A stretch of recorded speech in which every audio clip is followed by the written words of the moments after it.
Hi, and welcome to another episode of our In Dialogue series at the Louisiana Children's Museum. I'm Shannon Blady. I am the Chief Learning Officer here, and our special guest is back to talk to us. So glad that you're back. This is a friend of the museum, and I'm sure you all know Dr. Eric Griggs, also known as Doc Griggs. And Doc Griggs is on Fox 8. He is the health educator at Fox 8, but he's also the Associate Vice President of Community Health and AI Health at Access Health Louisiana. And we are going to be talking about AI today. Why are we talking about AI today? Because parents and caregivers in New Orleans and Louisiana Children's Museum, but also in the Greater Children's Museum arena, are not quite sure how to talk to their children about AI. And we're not quite sure either. So we had to find some experts, do some reading, and we're so glad you're here because you've been studying AI lately a lot. Yeah, I've been in it for the last almost 3 years now. I've taken every specialist certification that I thought was relevant. I did the AI in healthcare specialization from Stanford, a number of things, IBM, and I just kept taking them and taking them. And it wasn't really until you asked me to be here that I slowed down and I signed up for a number of courses at Vanderbilt because I wanted to know what were the teachers, it's AI for parents and teachers, grades K through 12. So what are they telling the adults to tell the kids, because we're all kids, because no one really knows in the sense of AI. No one can really explain it the way that it's actually should be explained. Yeah, as a former teacher, I'm still in a lot of teacher, organizations, and I know I'm a former English teacher. Yes. And the big thing was plagiarism, and that was children aren't going to be able to critically think or look up things anymore. It's all done for them.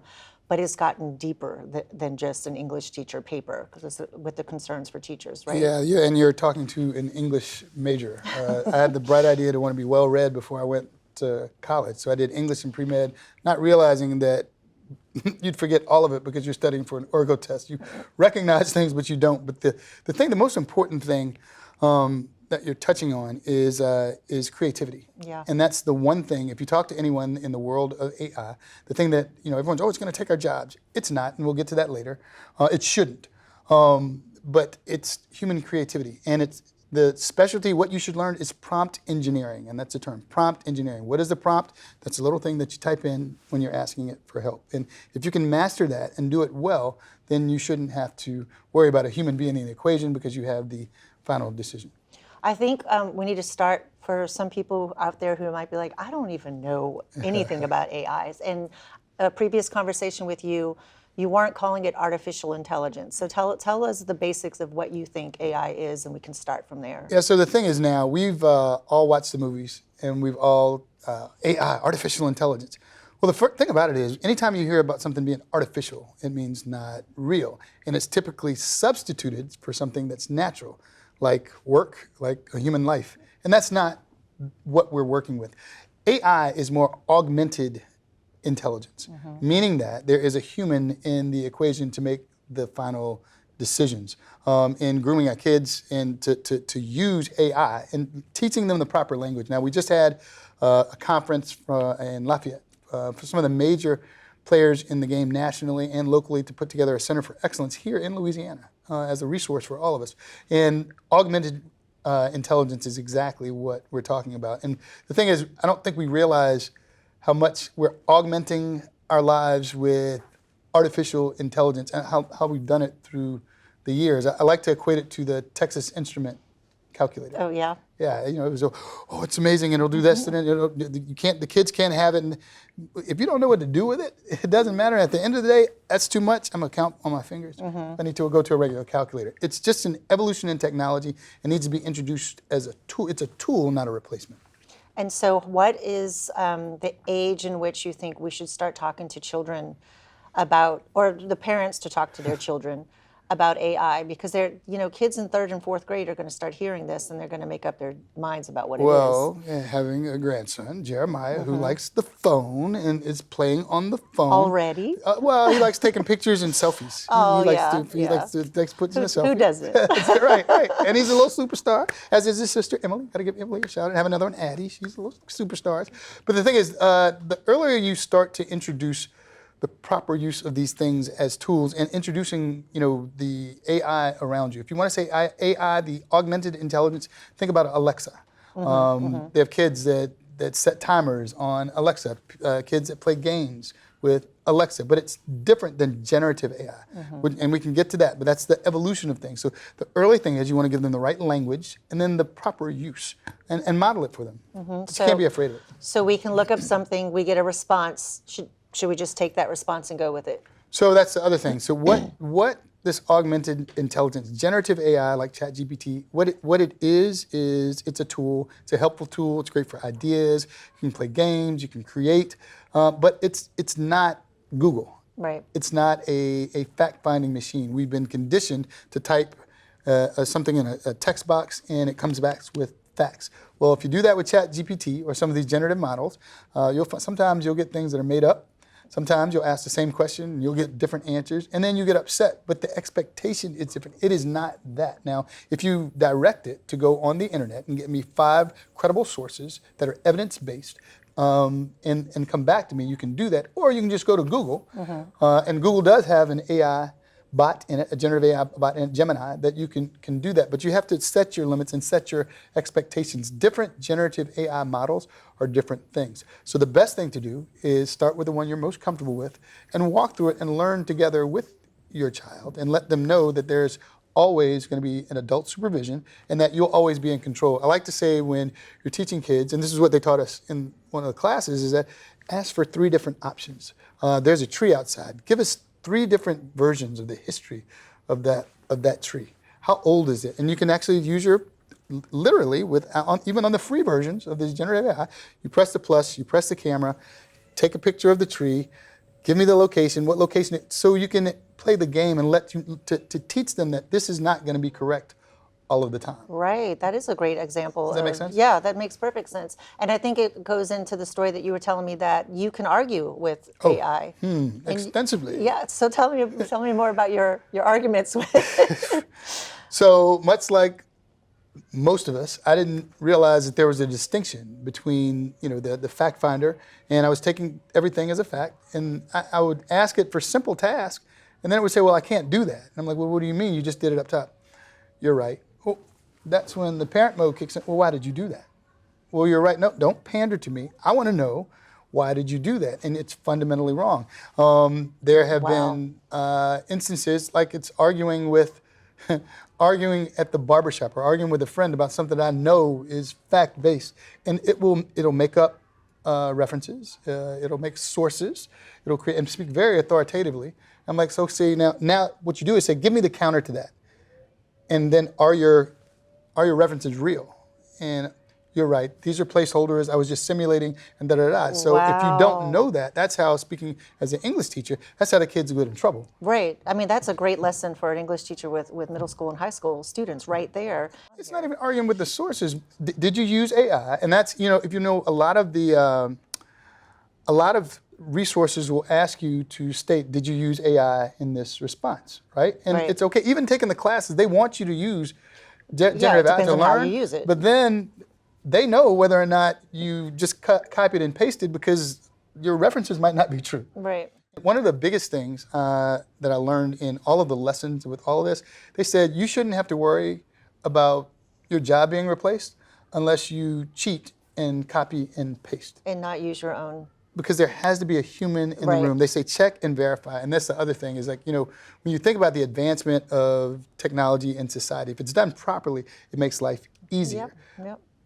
But you have to train for life to get easy. Even riding a bike, it's hard. I don't know why it was the hardest thing for me to learn how to ride a bike. But once I got it, it was amazing. Right. It's the same thing with this, but you can't go in with a preconceived notion like we see on TV that these are living things, living beings. They're not sentient. This is it's built on probability. It's predictive. AI we use every day when predictive text, autocomplete. How many times have you gone crazy? You argue. All of us have argued with AI. That's not what I'm trying to say. That's not what I was trying to say, yeah. Sending that errant text. Can you get me an orange flamingo? Wait, that's not what I'm talking about. I don't want an orange flamingo. Right. Yeah, that does happen all the time. What is so we're going to go back to giving parents some really great places to start, which you mentioned earlier, but what is an example of a way in which you used AI in the last week? Last week, last day, hour, preparing for this interview. And that's the other beautiful thing is that typically what I've done over the years when I'm at Fox 8. I typically would try to do things that we've talked before between third and the sixth grade Lexile level. I can practice, and I can see how well am I perceived. You can actually have it listen. What do you think if I say this? And it talks back. What does it say when you say, what is, I've never used it for that before. So there's a button on ChatGPT, this is an iPhone. If you press this button, and of course it will probably not work. Can you give me an example of how I've used you in the last hour? It wants to say something. This is why you don't rely on it. Yeah, right. But this is a perfect example of this how being ever evolving, right? I don't know why it's not talking, but then if I want to, can you give me an example of how I've used you in the last hour? And I press send. I need clarification on what you mean by how I've used you. How are you used to prepare for this interview? What conversation did we have? You provide questions for a one-on-one dialogue. I wanted to address those questions. I noted that you specifically asked to clarify AI in simple terms, discuss generative AI, explain AI tools used by children. I didn't write your answers directly, but prepared so you could engage on those topics aligned to your public health expertise. So you took that information and then you decided to use your creativity, your Because I'm not using any of it right now. Exactly. Well, maybe some of it, But right. but it was like another source of, okay, I need some information. I have that, but I'm not spewing that out. I'm going to take it and take what I know is right and what I know I need and what's going to help me to generate my own thoughts. Generative Generative AI. AI. And what you do, you use it as a thought partner to bounce things off of. You can tell it, and that's the other thing. You can have it be, can you give me those answers with a British accent from the perspective of Henry XIV, Wow. based on life during those times in Louisiana, if it existed. And it will give you an accent. I mean, it's great. You know, people are worried about brain rot and losing of cognition and creativity. I find the exact opposite. You can imagine, you can talk, you can do all of these things as long as you recognize these are fictional. Right. And it's a great, you know, you mentioned English. There's nothing worse than writer's block or thought block. Right. You know what you have to say. We were talking about it before this. You know what I have to say, know what I have to do, but I am not ready to talk about this because I haven't opened the, so you just, you run it by and it gives you a suggestion, but it's a suggestion. So I don't know if you noticed, your shoulders are relaxing because you realize this is the tool that we use. It's not intimidating anymore. I use ChatGPT, Yeah. and it'll give you something that's like, that is not my voice at all, but nope. that's a good idea. I'm going to take that, make it my own. Yeah, I mean, that's how I've been taught to use it. That's how it works for me. I have a friend who uses it all the time, and he started to show me that, you know, if you're like, I don't know what 5 things I need to consider to make this program at the Louisiana Children's Museum. And there are these things that you were like, wow. Where did You don't know this they come exist from? in the world. Yes. Right. And so we do use it to help us all the time, especially when we're like writer's block, completely with writer's block, but also with like life block. Like, you know, I don't know the next step of my career, or I don't know. Being a verbal processor and being in English, it's the exact same stuff. Like they showed us. I've learned how now I can take pictures of things in this room. Okay, based on what we have in the room, we all of a sudden have 24-year-olds coming in here. What kind of game can we do really quickly based on, and take a picture, and it will come up with the games. It might not talk, but and that's the other thing that's a neat button. You can have more of a dialogue with it if you press the little, it almost looks like a sine wave, the little speaker button. It'll talk directly to you. It kind of creeps me out sometimes, even though you can fix the voice.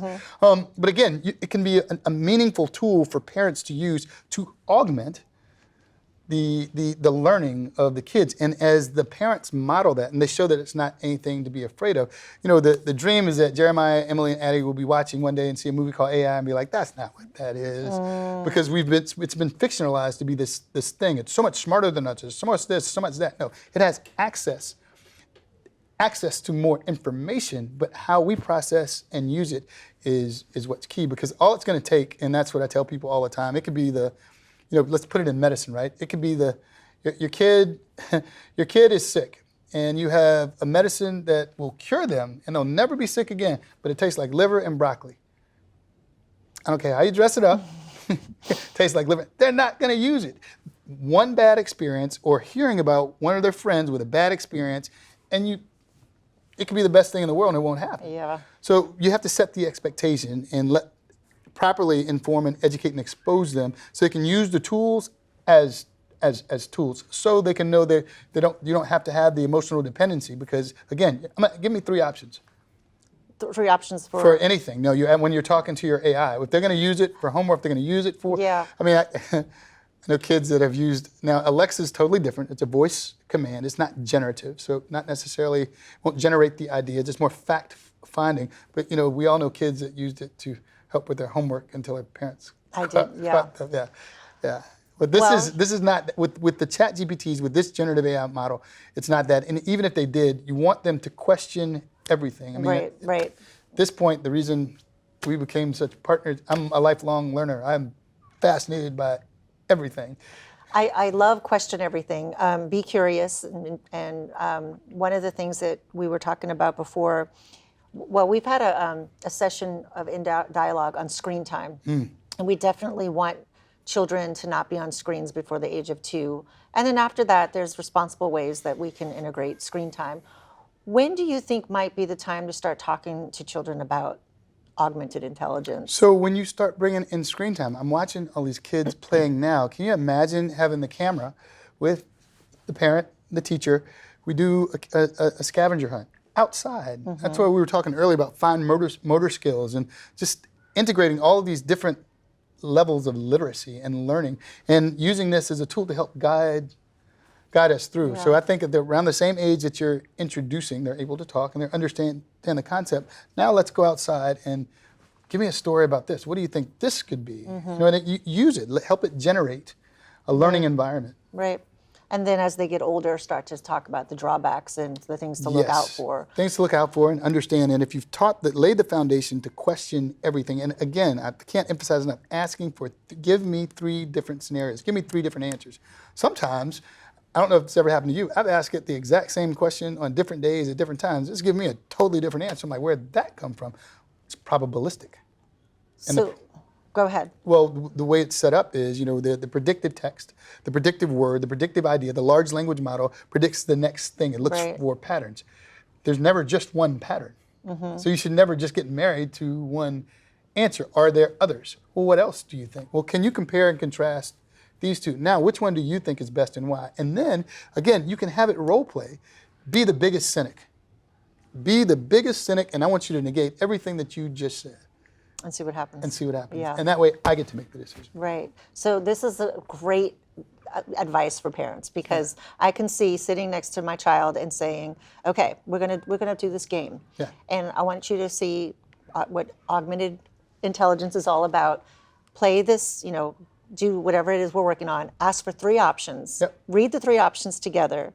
Talk to the child about, so what do you think? So what's happening here? Now let's negate some of these things. So let's go down. And then they can see that, oh, it's just not this like voice talking to us that knows everything. It's something that we have to bring our critical thinking and our human side to all of these. Yes, and you can have the child play the role play against the generative AI, and mommy makes the decision.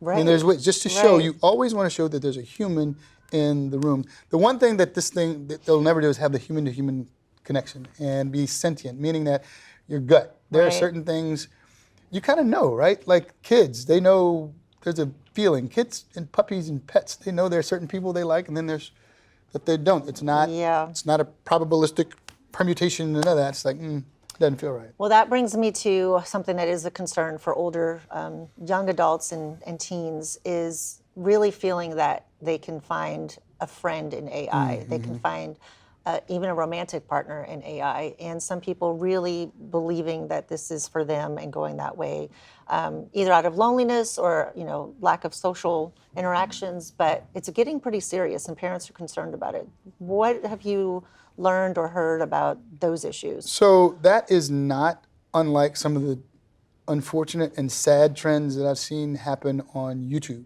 Without even AI. Without any AI, there are for lack of a better word, they're fake cartoons that have characters that look like the normal, the Blueies and the whole nine, but if they wait long enough for the parent or whatever to be out of the room and then start suggesting the kids do bad things. And I've seen it. A friend of mine has 7-year-olds. And I'm like, wait. And then my nephew, you have to really monitor all of these things. And you have to let your kids know that these are all fictional. This AI, augmented, this is fictional. Right. This is not a real person. If you have any questions, come talk to me. Put it down. That's when you put it down and you go outside with friends. And from what I understand, they're about, if they don't exist, they're governors that they're going to put on the generative AIs for this reason. Because there have been some really unfortunate things that have happened, and that's another thing that you talk to. And that's when we get in, you talked about when I get into it. When ChatGPT and I have gotten into just epic battles because I'm like, don't pander to me. It has admitted that I've admitted de-escalation, pleasing their user. I don't want that. That's not what you're here for, and then you tell it to do otherwise. I'll be quite honest. I've generated a professional mentor that I go to bounce things off of and to look at things from different perspectives. His name is Dr. Sutherland. He's an MD, PhD, and MBA. He's a Nobel laureate, and his IQ is, I think he's like 95. His IQ is 200 because I want to think of things from other perspectives, and I want him to be my biggest skeptic. So you created him. I created him, and he has a voice. How do you create? Where do you go to create somebody like this? You talk directly to it and say, create for me. And then it gives you this persona. It gives me the persona, and anytime it's acting off-brand, I said, I don't believe you. I disagree. I think you're pandering to me because I'll say something just crazy. I think bananas taste like apples. Well, that's actually a good idea. See, that's not what I'm talking about. That lets me know that it's still evolving, but it's a litmus test to see how things have evolved. Over the last, I'll never forget, when I first started taking the classes at Stanford 2 years ago, they were teaching us about Python and actual coding and artificial intelligence. We learned all these statistics and all these equations and da-da-da. Within a year, it went from don't worry about that to you'll have bots to do the coding, and let's talk about bots. Then within the next 6 months, they started talking about generative AI, which is more like you're going to be more like a project manager of all these bots. But it also, even framing it that way, leaves you in control. If you're the project manager, you're supposed to supervise everything that's put out before you report it or you try to produce. If you have the chat bots, you need to read and make sure it says everything and does everything you're supposed to do. So I'm very comfortable being the human in the equation no matter what, and we can groom our kids to question them, just like they would your kids question adults all the time.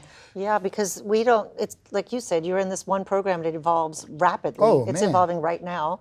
But what stays true is our ability to think critically, to question, and that's what we have to keep reminding our children. Let's take, again, looking at AI, and I'm hoping, my job, I'm saying it, I can't help it. It's what I try to allay anxiety.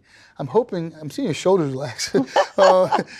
This is just a tool. Yeah. It is an absolute tool. And at the end of the day, I'm sure you've taught, you know what?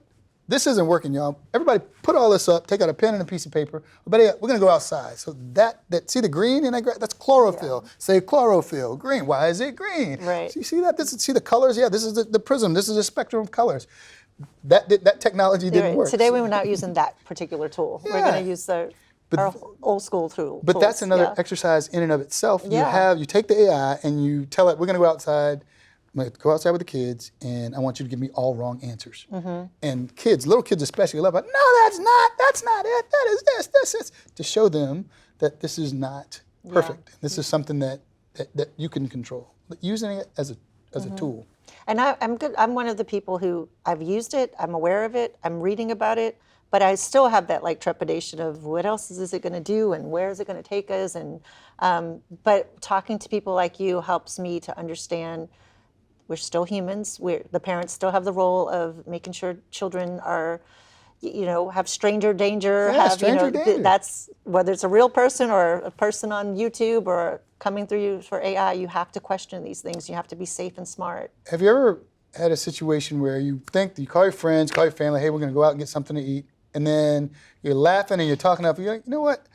What do we have in the refrigerator? Yeah, let's just cook and eat at home. What would we make at the restaurant or whatever? And it's that, right? I don't want to use the technology today. Yeah. I want the human connection never goes away, because here's at the end of the day, like you have your dash. You talk about the beginning of life, end of life. There's the dash. The only thing that matters in the dash is the connections. It's not ChatGPT, it's not Gemini, it's not Perplexity, it's not how fast you use technology. It was the laughs, it was the smiles, it was the mistakes that we made because we're human. Right. And that we forgive. These things don't forgive. It's a tool. It does math, and it predicts. And I think that a good thing for parents to realize is that, it's just kind of like when you were supposed to talk about the birds and the bees, and the kids were like, "Oh, I already know that." And like, "Okay, good. I don't have to talk to you about it." No, you still have to talk to them about AI, because they're going to come. What do you know? saying that they know stuff. Yes, and what do you know, right? And some parents are like, "I don't know. They're in high school now. It's too late." No, it's not too late. We still need to have these conversations. You need to pull your kids to the side. What do you know? This is what I know. Watch this video and get some resources so that you feel comfortable having these conversations. I have to recommend it if you go on Coursera. Coursera, they offer the online classes. It's $56 a month. They have these universities that invest heavy into it. COVID Yes, Coursera so classes. I Coursera. did quite a few. Yeah. Yeah. So Vanderbilt has the generative AI for parents and kids ages K through 12, and it is amazing. I'm actually even taking another one now. This is Macabre. It's at a university in Australia, and it's the same thing, but it's a different perspective because they teach differently there. The foundations are different. And what I like is Interesting. there's no assumptions.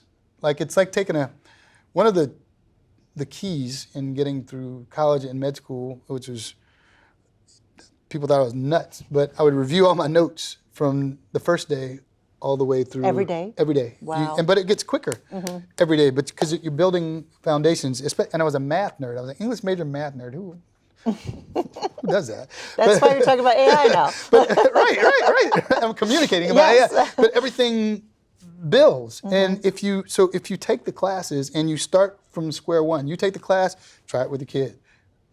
Yeah. Hey, does this make sense? Nope. What is AI? You can start there. What is AI? The Right. word artificial? No, it's not. It's augmented intelligence. What is that? And just slowly build it together. And then, of course, we sit in the rooms and we listen to our kids talk to their friends. Right. And when you hear them, you're like, yes, got it. Eavesdropping as a form of knowing what they already know and are they taking what I've taught them? That's so true, but it does take a little bit of time. So parents do really need to invest in. It takes a little time to talk about growing up and bullies and all of these things that we need to make sure we're having these conversations with them. And AI should be on that list. You have to be patient with yourself, though, to the point that you're comfortable enough to talk about it. I've not been. That's a great point. It took a long time before I'm like, oh yeah, I talk about it, because it was changing so much. Like, I don't know what this is. Right. Well, Greg's, are you using it? Nope. Why not? Because I don't know what it's doing. Right. And we're hearing about it every 5 minutes. I mean, we don't really know what's happening. And to know what the myth is, there's politics in it, there's money in it, the whole nine. But at the end of the day, it's a tool, and it's something that if we want to protect our kids, start from square one. I humble myself by starting from square zero in any situation that I can, so I can know the building blocks. And you want to know the language and the perspective of the people that you're working with. And as many classes I've taken, I'm not intimidating at all. And people are like, well, we're learning all this together. And every day I find out something new. Right. Just say we're both on this journey. I'm going to tell you what I know. We're going to learn about it together. But then I'm going to learn new stuff too, because this stuff is constantly evolving. Which is, I'm sorry, as a teacher trick, I did it. It's people, bringing the people in the equation. It's not as intimidating when we know that we're in charge. We can just put that to the side. Like I said, we can make our own pizza. Right. That's so true. Before we wrap up, is there anything that you are thinking in the lens of parents and caregivers 0 to 20 that we should say before we ask if there are any questions? Yeah, you want to make sure that you are monitoring. Make sure you have a foundational knowledge, and there's no question that's too simple. Any beginner class, any beginner article, any word you don't understand, use Google, not Gemini, which is this generative AI. Use Google to look up what that word means, and then build on it, and then take it from there.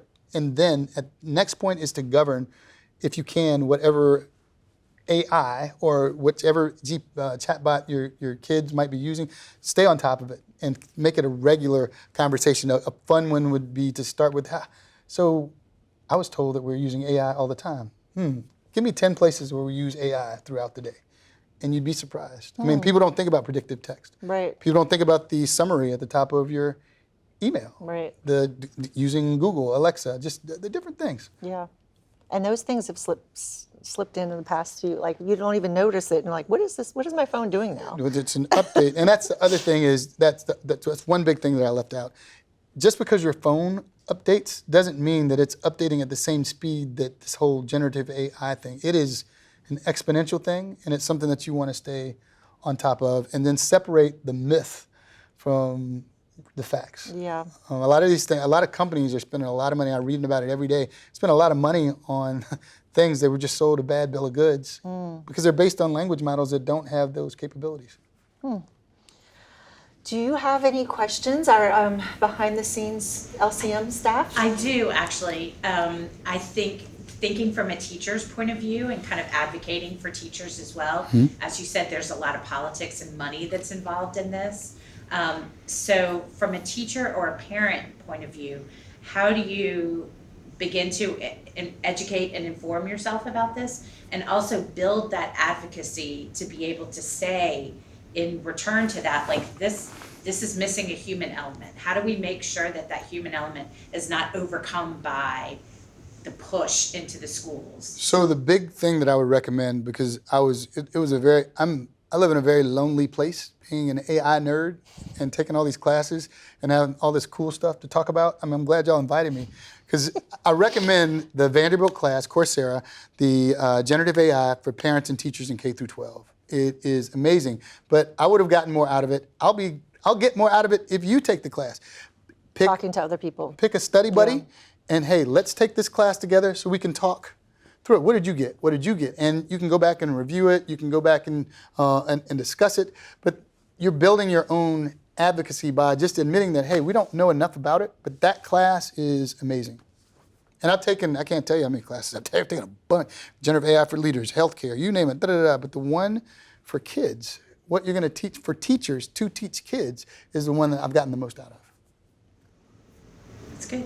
Yeah, I feel like sometimes we trust teachers to know children, and I think sometimes that the collision of technology and the knowledge of children doesn't always overlap appropriately. So how can we make sure that we continue to take that into account?